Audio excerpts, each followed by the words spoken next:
All right. Good day, everyone, and welcome. Thank you to everyone being here for our uh, Fellows Final Assignment Showcase. I am Nicole Jackson, the Director of Education with Center for Engagement, Environmental Justice, and Health, better known as CEEJH Inc. And it is my pleasure today to welcome you all here. Today, we are going to be presented with two different presentations from two of our fellows, uh, Francesca and Albert.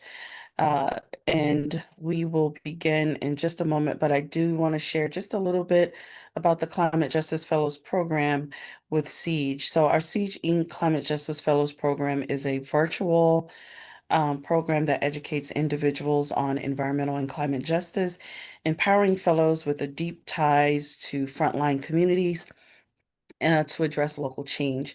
Fellows progress through an intensive 10 to 13 module curriculum, culminating in capstone projects or technical assistance projects, or often working directly with CEEJH staff. Having been a senior fellow myself with formerly the EJ Lab under University of Maryland, I am proud this year to have helped redesign the program to be more practical and global oriented. We centered everything this year on real world application through what we like to call as CEEJH Empowerment Science. And that's empowerment spelled INPOWERMENT. And our empowerment science framework consists of community-based participatory research, citizen science, and the collaborative problem-solving model.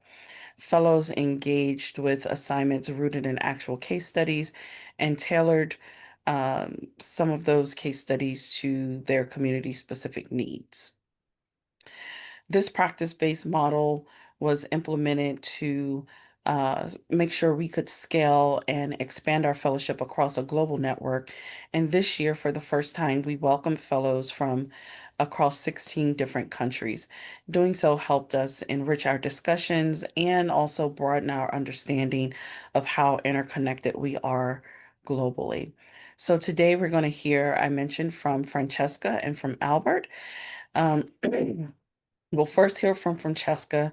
Francesca, based in London, is a former associate with the World Wildlife Fund, and she is currently in London pursuing a master's in in environment and development with the London School of Economics.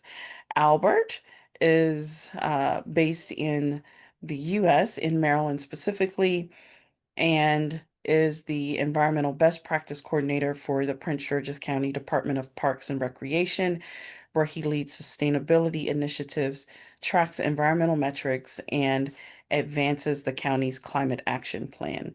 He also volunteers as the DMV program coordinator for Latino Outdoors, a nonprofit that connects Latino communities and leadership with nature and outdoor experiences. Albert is committed to increasing Latinx community access to public lands and educating students about environmental career opportunities. So please help me welcome first Francesca. Great. Thank you so much, Nicole. I will go ahead and share my screen to begin the presentation.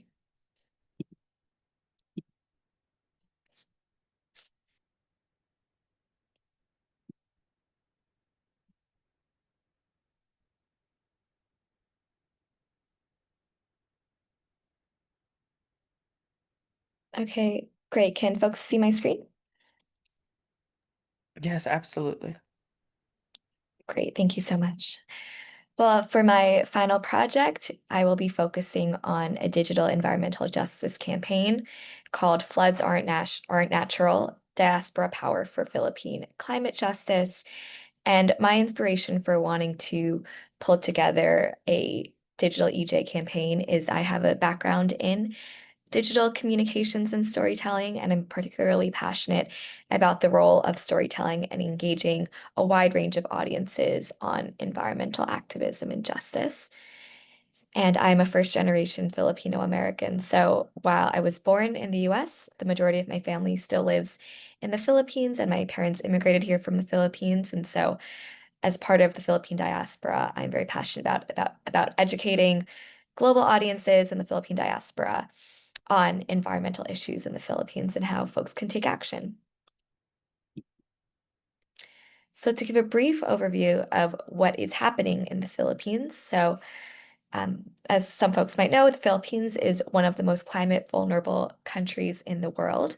And the Philippines is greatly in danger of frequent typhoons, monsoons, sea level rise, and extreme rainfall events that overwhelm their infrastructure. And this is hugely because the Philippines is an archipelago of over 7,000 islands. And so, with a very unique geography and location, um, it is very vulnerable to the destructive nature of climate change and sea level rise. And recently, storms and monsoons have displaced hundreds of thousands all over the country. And most notably, in September 2025, there was a tropical storm that displaced over 400,000 people and caused multiple deaths as well. And so while the Filipinos are very resilient and have been facing typhoons and monsoons at a very increasing rate over the past few years, very recently, investigations have been exposed that are calling out the government corruption and flood control projects. So, thinking about how while the Philippines is vulnerable to these climate threats, there has been a lack of accountability and action taken from government, especially knowing that taxpayer dollars should be going through construction and flood control projects. So there's been a lot of accountability that the Philippine people have been taking over, as well as wanting to hold their officials accountable. And recently, after there was public anger across the country that erupted in massive protests, notably on September 21st, there was the Trillion Peso March that saw tens of thousands in Manila and other cities across the country demanding for more transparency and accountability in government flood control spending. And a very wide range of actors and community groups called out the government for this corruption, ranging from church leaders, civil society, students. And this really called for a wake up call among citizens in the diaspora to unite against corruption, which then leads to the digital environmental justice campaign that I have thought about to think about ways that we can really leverage the power and this momentum that is happening among the Philippine people and engage the Philippine diaspora on being more educated and engaging on how we can hold government systems more accountable for environmental justice. And so the campaign that I'm proposing is called Floods Aren't Natural, Diaspora Power for Philippine Climate Justice. And the handle that I would use across all channels to promote this campaign is at Philippine Diaspora Power. So really empowering the diaspora, which is all over the world, to be allies to our Philippine people back at home. And the goal of this campaign is to reframe flooding and natural disasters in the Philippines as not just a natural disaster, but rather also a policy and corruption failure. And the goal here is to really mobilize the global Filipino diaspora to demand transparency and accountability in disaster relief and climate adaptation funding. So, some main objectives of this campaign would be to counter misinformation that floods are not just unavoidable acts of nature and rather a result of mismanagement of projects and funds, to also show that there is systemic environmental injustice. For example, corruption is diverting these funds and leaving the poor communities in the Philippines most vulnerable, and also really just trying to mobilize and educate and engage diaspora communities to amplify what's happening in the Philippines, pressure policymakers, and demand more transparency.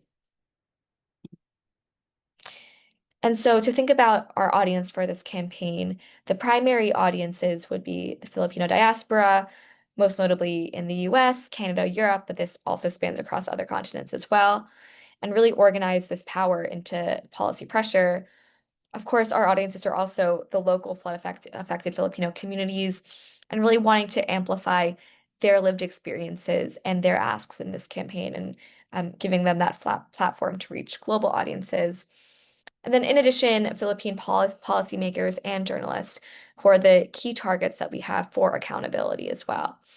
And then some secondary audience members would be global climate justice allies and academic and NGO EJ networks, including CEEJH, as we would want the EJ community to be most aware of what's happening in the Philippines and see if they might have resources or communities.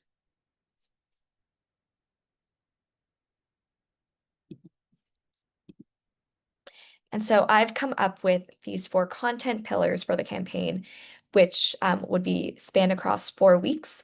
So the first week would focus on narrative justice, week 2 would focus on community voices, week 3 would focus on data and policy explainers, and week 4 would be all about unlocking diaspora power. So for week 1, narrative justice, this campaign's core message would be that floods are not natural disasters, they're corruption disasters.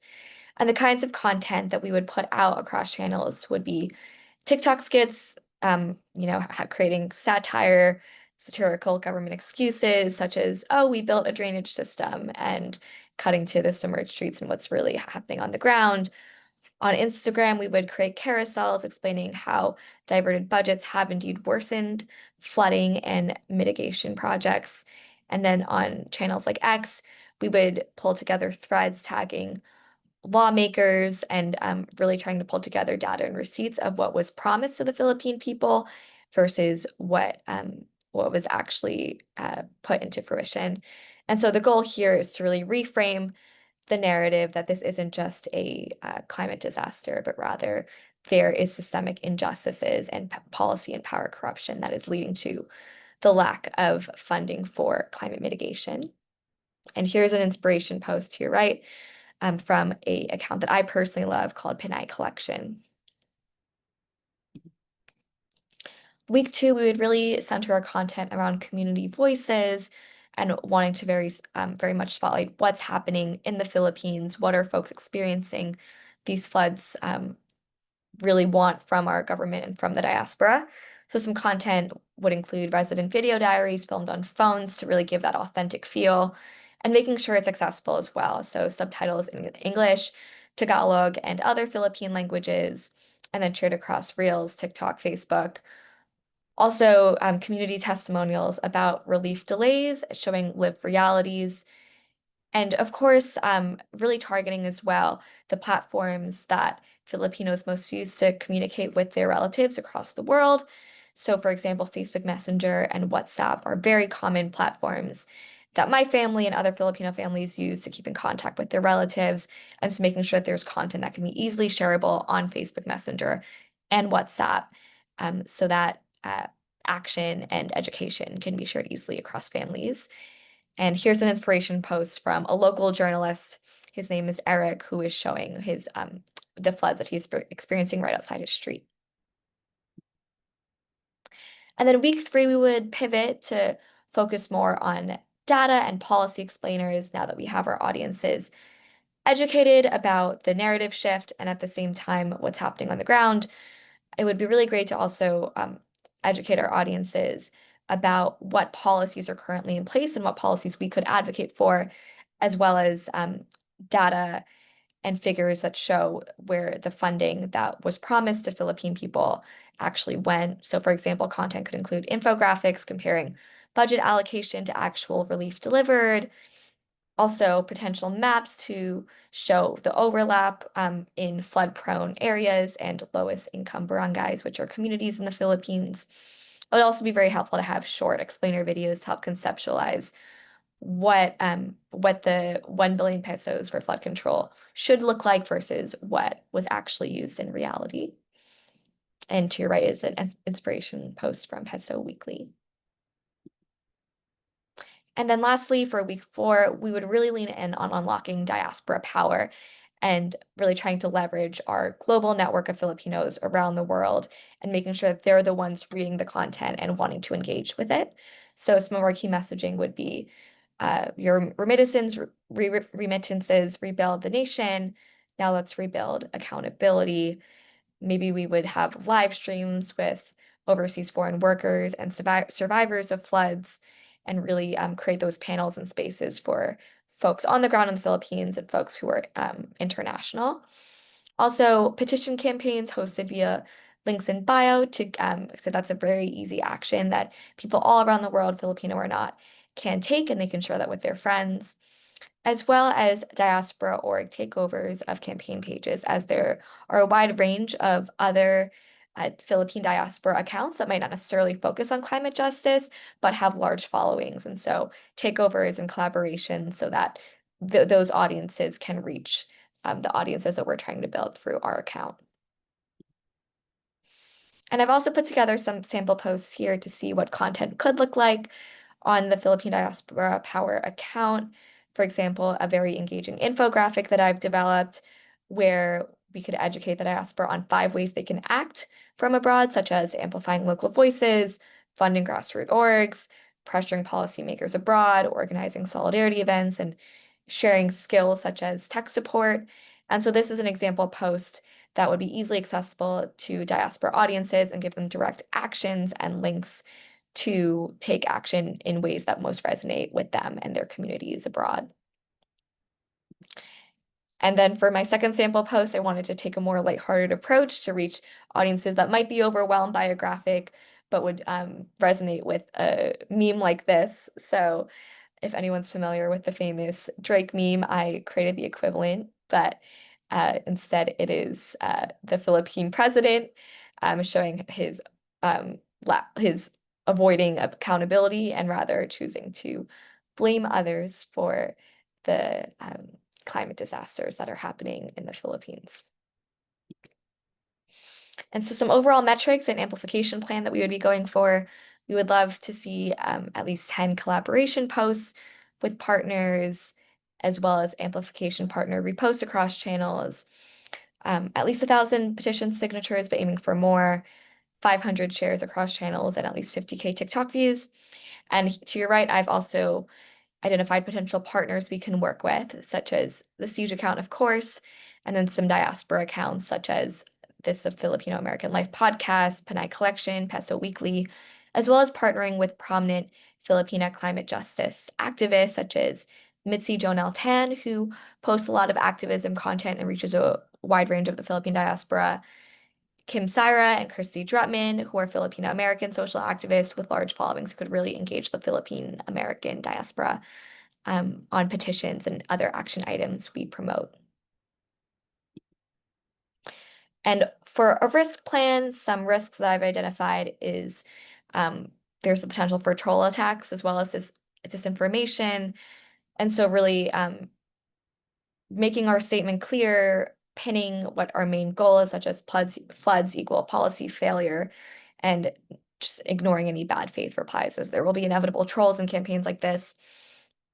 There's also the chance for government pushback, so framing messaging as diaspora solidarity for transparency, not necessarily attacking a specific party or official, but rather advocating for transparency and accountability.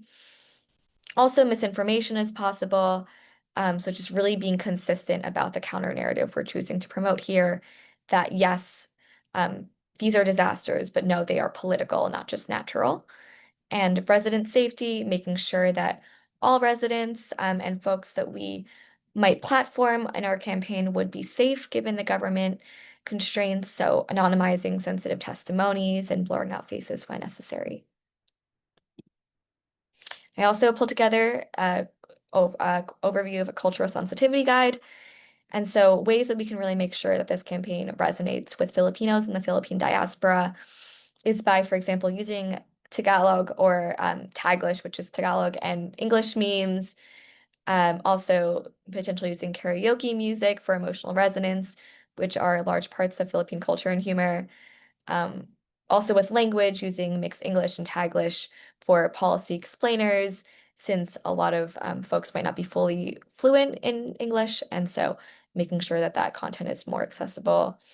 And ultimately avoiding disaster narratives and rather framing it as with empowerment and solidarity versus photos that might make it seem like we are trying to pity or feel bad for the folks involved, rather narratives that empower and embrace solidarity instead. And similarly to that, emoji choice would also play a big factor in this. So not trying to perpetuate a victim trope with our content and emoji use. And then to adapt this content to different parts of the world where there would be a strong Philippine diaspora. For example, in the Middle East, there are a lot of overseas foreign workers, and they most use WhatsApp groups, maybe also Philippine church communities over there.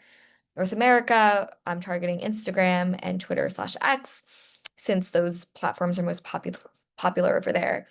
And then in Europe and Australia, noticing that Philippine Facebook groups are very popular. And so just making sure that we're targeting different channels for different regions as well, since there is a very diverse array of platforms that Filipinos around the world use for their content. And that is the end of my presentation, and I am open to any questions or comments.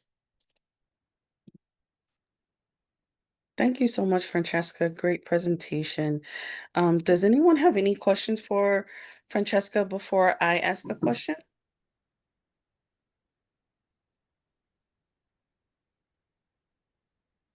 All right, so if no questions, I'll go ahead with mine. Oh, go ahead, Miriam. Yeah, absolutely. You go first. Yeah, thank you. It was a very interesting presentation, Francesca.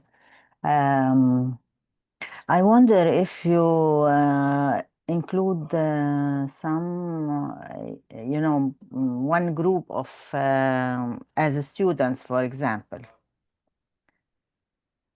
as a target group. Yes, I think that's a great suggestion. In undergrad, I was actually involved in a organization in the US, particularly engaging Filipino orgs across college campuses on Filipino activism. So that is a great suggestion. And I think too, when thinking about those amplification partners, some organizations that I had in mind in addition. So while they don't have as strong of a Instagram or a digital presence, I think there would be really great opportunity to partner with them on a grassroots level. And so potentially partnering with Filipino orgs to maybe dedicate some meetings or participate in local protests. I think that's a really great idea. And there are definitely organizations, at least in the US, that I'm aware of that work closely with Filipino orgs on college campuses to engage students on these issues and have them take action. Thanks for that, Francesca. And before we move on to Albert, I do have one question for you. Excuse me, it was about, the corruption that you spoke of. And I always like to, do things based on facts. We all know about corruption there in the Philippines. But you make specific claims, about corruption that's, directly helping to or worsening floods. So what key pieces of evidence, like maybe a commission report or audit, or investigative news features have you come across that would help point journalists that are maybe skeptical, well, skeptical journalists or policymakers, point them in the direction to definitively prove the claims of corruption and its impacts on flooding? Yeah, that's a great question. I did in my research. There have been a handful of journalists, both Filipino journalists and international journalists, that have pulled together those investigations.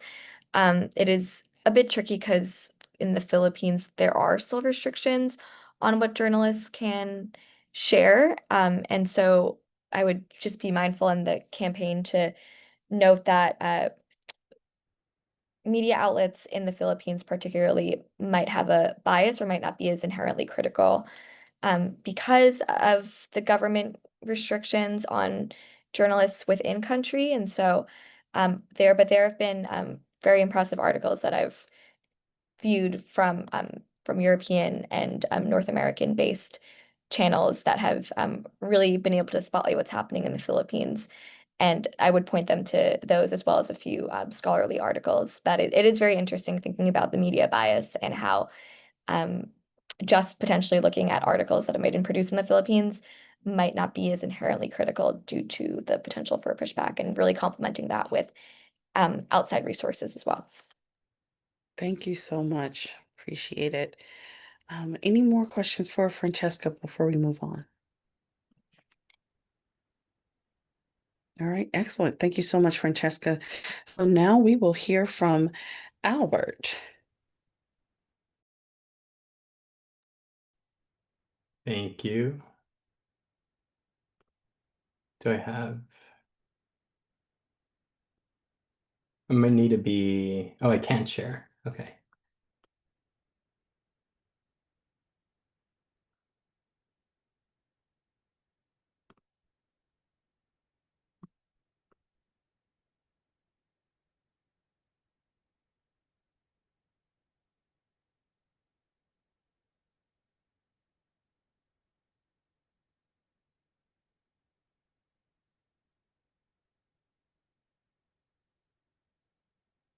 Oop.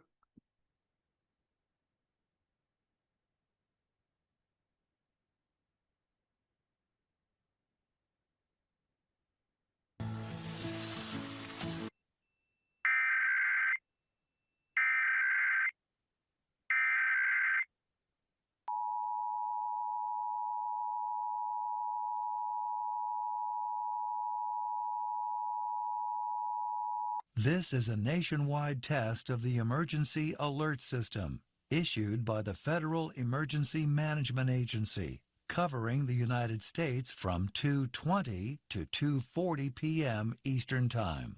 This is only a test. No action is required by the public.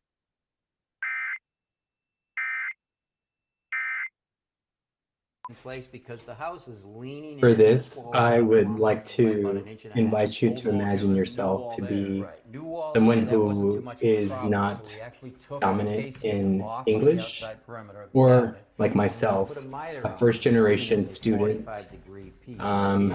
We first added a generation U-beam, student, scribed it to the wall, and it gave us a American piece that was who straight all the way might down. not We tried to tighten it. necessarily understand or comprehend the impact of language, but has to translate some of these messages, whether it's emergency response or medical recommendations. So the importance of language is what I am focusing my final assignment on. Again, my name is Albert Arevalo. Again, thank you, CEEJH, Nicole, and the CEEJH staff for this wonderful experience. This was a great exercise for me to kind of resonate and recognize my own individual privilege. Something that I wholeheartedly believe in is language access is survival, especially during disasters. So before I dive into my project, I would like to ground you on some theoretical framework that I used to kind of pull together some concrete evidence in regards to the importance of language. Rob Nixon, in his book Slow Violence and the Environmentalism of the Poor, discusses how disasters and climate resilience isn't just about a singular event, but about the structural ongoing disparities in warning, preparedness, and response. In Nixon's book, he argues that this kind of violence disproportionately affects low-income, marginalized communities because their suffering is less visible and less likely to generate public and political responses. Climate impacts are not only physical, they are also informational. Um, so with the concept of Nixon, he introduces the concept of slow violence.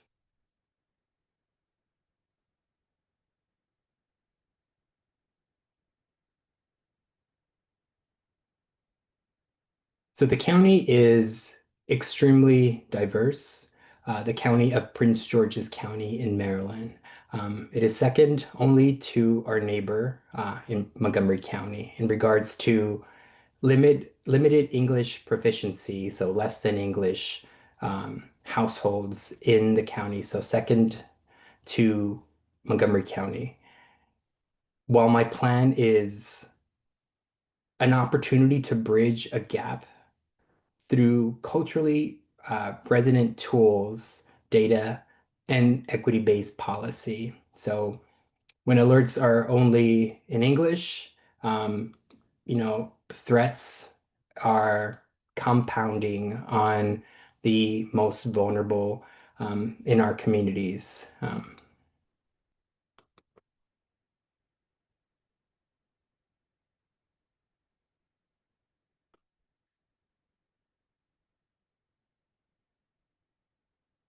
So for this exercise, I wanted to hyper focus on two communities, Langley Park and Hyattsville. They have some of the most highest rates of households who speak a language other than English at home. And many residents report limited English proficiency. The same neighborhoods that are also among the county's high heat and high flood risk zones. This means language access isn't optional. It's a critical life safety component of disaster preparedness.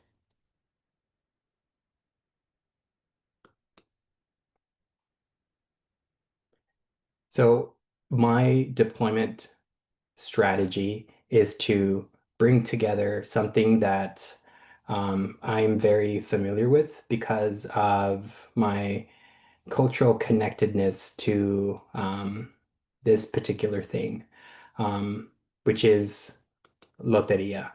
And there have been many iterations of the Loteria game that have been used either through organizations like Green Latinos who utilize the game, reimagine the images, the language, and communicate the impacts of climate change, of disaster preparedness, and just using images as something that's culturally familiar with individuals. It's not only popular with Green Latinos. There has also been a game that has been reimagined called Millennial Loteria. So different iterations of the Loteria image that has been kind of familiarized within the Latino community, and kind of provide a more culturally appropriate and relevant image that kind of coincides with a description of what you're seeing.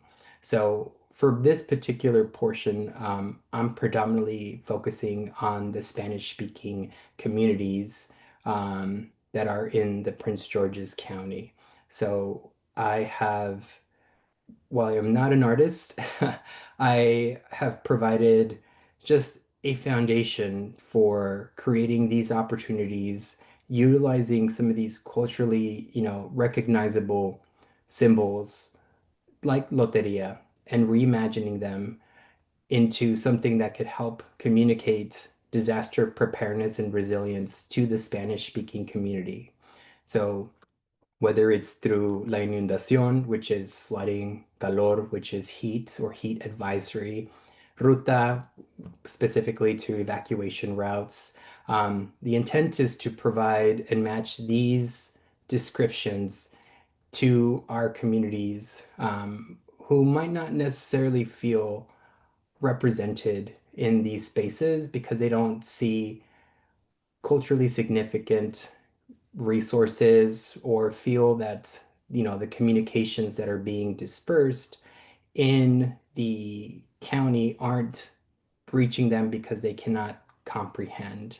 Or if you find yourself in a situation like myself growing up where I had to interpret and translate some of these warnings, whether they're alert warnings or being a translator, interpreter at a hospital for my grandparents when I had no familiarity with, translating and interpreting Spanish, medical Spanish to my grandparents. It's traumatic, and it's something that I don't wish on anybody, but I can only imagine other individuals who have potentially might have experienced the same. Hopefully, this provides something that's culturally significant, but it is also short, concise, and gives individuals the preparedness and the response needed to do as the particular, card shares.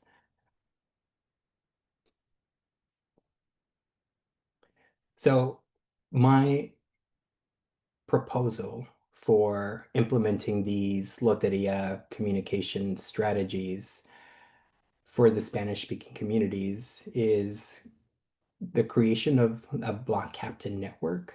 And I believe that we strengthen resilience by supporting some of these existing social networks that exist in our communities.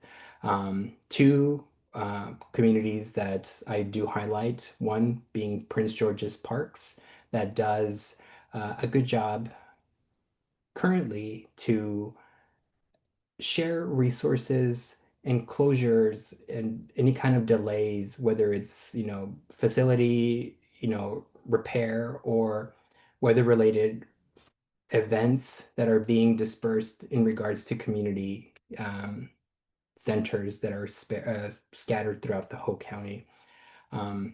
Another organization that actually has a text communication channel, which with the number 855 is Defensores de la Cuenca, which is a community organization that's based in Prince George's County that does environmental work. And utilizing some of these organizations, some of these networks, because there's a sense of familiarity and trust and rapport built with some of these channels that exist. So not only recruiting, identifying what those communication channels exist, creating a designated staff member and resources, both, the physical aspect of monitoring and the monetary portion of it, whether it's applying for state or local grants or fundraising opportunities to help prepare and train staff in regards to, weather preparedness. And then after, like the training the training component, identifying some of these community partners, understanding like what we want to collect in regards to data. Some things that I've highlighted that could help identify and give a sense of success in the communications and the people receiving these notifications is alerts reach, excuse me. So ensuring that there is at least a 70% open success, open message through, whether it's through text messages or a read receipt if it is being delivered through other channels. A comprehension, of course, of the particular message that we're identifying. And in this pilot, I think what I am hoping and proposing is that this works in sequence.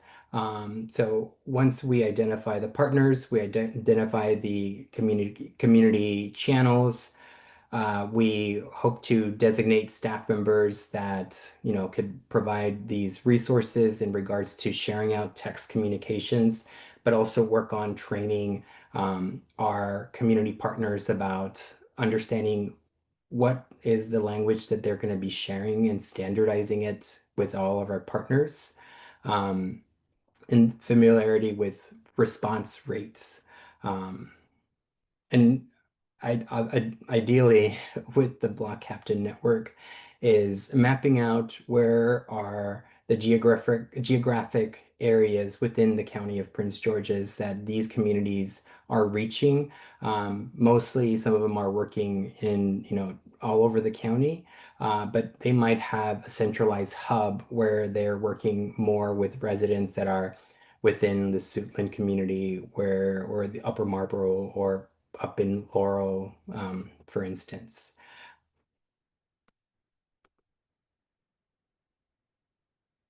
And here is a timeline that would be proposed in regards to training our block captains in regards to what needs to be done within, the first couple of hours, whether it's dispersing some of these communications, understanding that they can decipher what the weather is occurring in particular regions. And that's something that, while the weather is not universal anywhere, identifying that some of these weather responses and weather communications might not necessarily be standardized in delivering, but also an opportunity to customize them and have an opportunity to share more census designated track communications that are more specific to people that are at higher risk in these particular areas.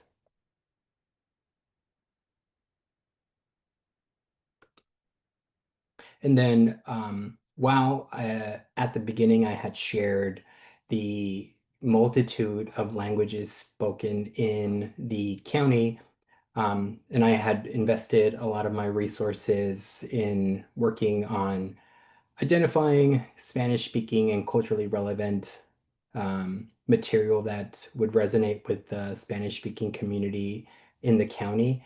It's understandable that there is multiple languages, but there might be iterations of Loteria that could be as effective as Loteria. And this being one example that I was able to find that is for the French-speaking community in the county that could probably be adapted with the Loteria mindset.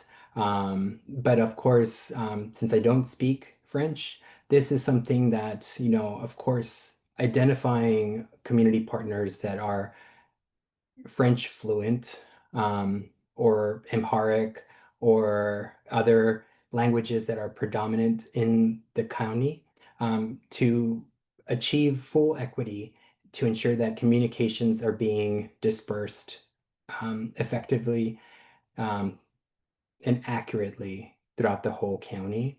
And then utilizing this opportunity with the post pilot in having those block captains, whether they were part of the pilot and are working with the Spanish-speaking communities, and they could help train some of the fellow trainers that are working in other, language-specific communication channels, but also provide lessons learned about, feedback in regards to response rate, and some of the other metrics that were collected, and how to kind of, work collectively for shared success.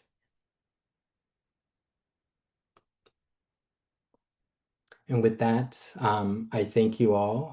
I've listed a couple of the resources and citations that I've shared here, and happy to answer any questions.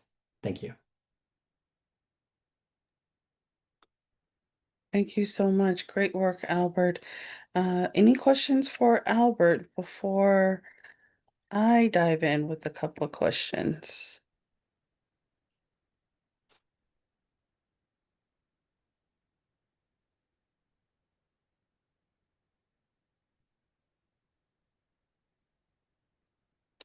So no questions for Albert. So I do have one question for you, Albert, actually. So you provided some very thorough information, great pace, by the way.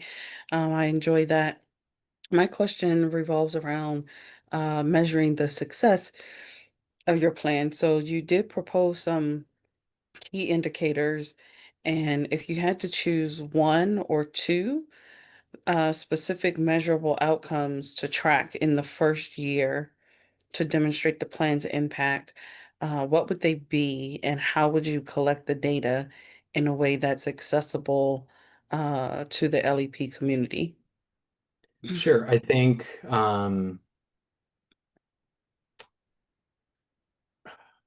familiarity would probably be at the top. There isn't like maybe there like this particular year was very like wet, so there could be metrics that could be collected in regards to, renter insurance claims regarding to like flood related incidents. Um, but I think the first one is just probably familiarity with, the language that's being shared. Obviously, that's where our block captains would be most crucial in one, having them comfortable, confident, and capable in sharing these resources, but also explaining what that means to the communities that they're working with.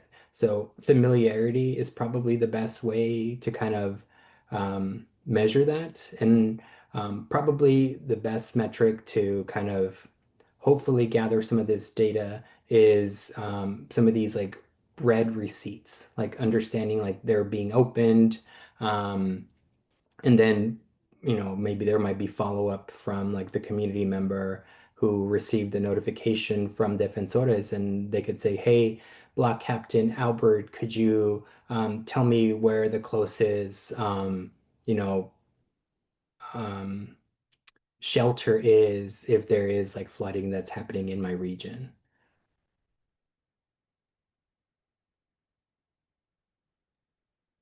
Thank you, Albert.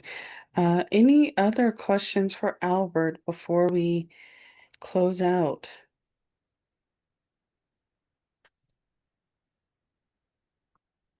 All right, so with no questions for Albert or Francesca, I am going to say please feel free to join us back tomorrow as we will have a few other fellows presenting their final assignments. We'll have Jossie, who's in Maryland, Beatrice, South Dakota, Obed from Malawi, and Augustin from the DRC.